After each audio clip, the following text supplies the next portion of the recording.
you study the sport a lot? And the reason I'm asking is because not that long ago, Brandon Thatch was a big-time prospect in the sport and looked very good. And now he's lost 4 in a row, and I'm wondering if you have a theory as to why he has been unsuccessful. Well, you can't really take a college exam without studying, right? So every time you fight's an exam. You have to study. But what's your take on why he's struggling so much as a He needs a ground game. Okay. If you don't know how to wrestle in the dirt, you're going to eat it.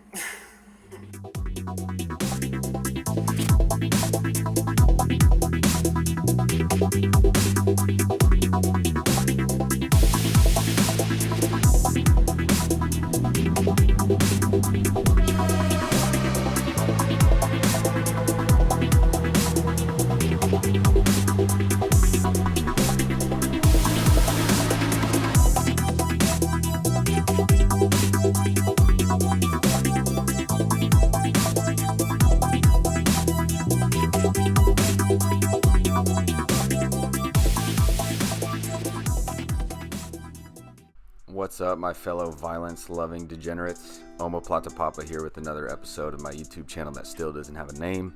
Today we're going to be covering former UFC welterweight top prospect Brandon Thatch, who rose and fell rather quickly.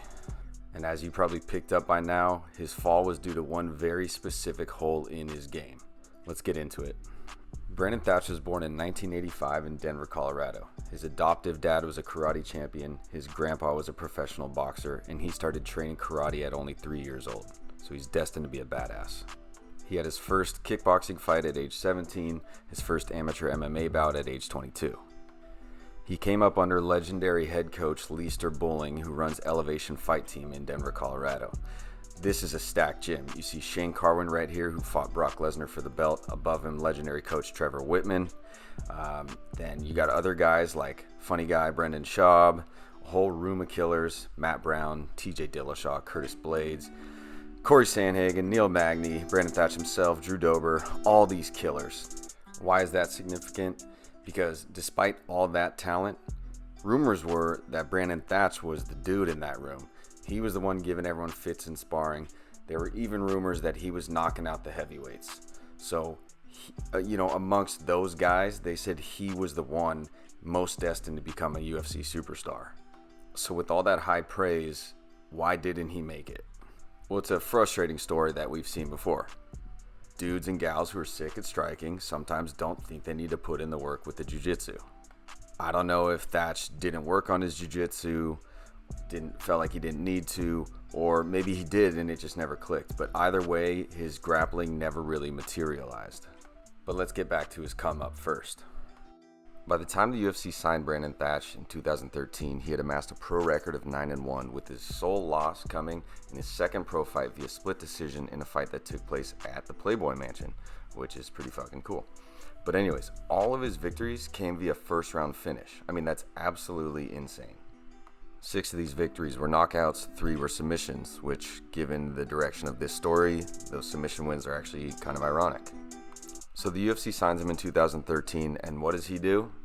You guessed it. First 2 fights, 2 first-round knockouts against Justin Edwards and Paulo Thiago. So now he's on a 10-fight win streak, all 10 of those victories coming via first-round finish. At this point, Thatch is skyrocketing to stardom. People think he will someday challenge for the welterweight belt.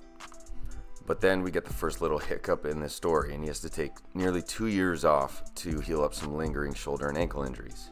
2 years later, he gets his comeback fight against former lightweight champion and grappling ace Benson Henderson in a fight that took place in Thatch's hometown of Denver, Colorado. This fight would end up being an absolute banger, but then you see the perfectly timed takedown from Benson there. He softened him up, takes his back, rear naked choke. Boom. First significant loss of Thatch's pro career. Later that year, Thatch takes a fight against Gunnar Nelson. Now, I don't know who Thatch's manager was, but he should have advised him, maybe don't fight a former ADCC competitor, which is the World Cup of Grappling, if jiu-jitsu is your problem and if you've just been submitted for the first time. Anyways, he gets rear naked choked. So then Thatch doesn't have his next fight for roughly a year, makes his comeback against CR Bahadurzada, who, though not a grappling ace, was a very well-rounded fighter. And this is where things start to get even worse. Bahadurzada finishes Thatch with an arm triangle. So now we're going from 10 straight first round victories to 3 straight submission losses when he had never been finished previously. Then in 2016 UFC 207, the same card where we saw Amanda Nunes piece the fuck out of Ronda Rousey, Thatch takes on UFC newcomer Nico Price. And what happens? He gets finished with another arm triangle. So 2 straight rear naked choke losses, 2 straight arm triangle losses. It's kind of almost eerie what's happening to Thatch. Unfortunately, this would be the last time Brandon Thatch would ever fight. To this day, it's 2021. He has not fought since. So it's a super sad ending to such a promising career. Now, Thatch was a super self-aware and honest, intelligent guy. Those are the characteristic traits you want to see in someone who needed to reinvent themselves. So I don't know why he called it a wrap. Maybe there was no juice left in the tank. Either way, sad ending to such a good story. Anyways, that's the story of Brandon Rukus Thatch. I hope you enjoyed it. I hope you like and subscribe because I love making these videos and telling these crazy stories. I hope you come back for more as we build our channel. Much love.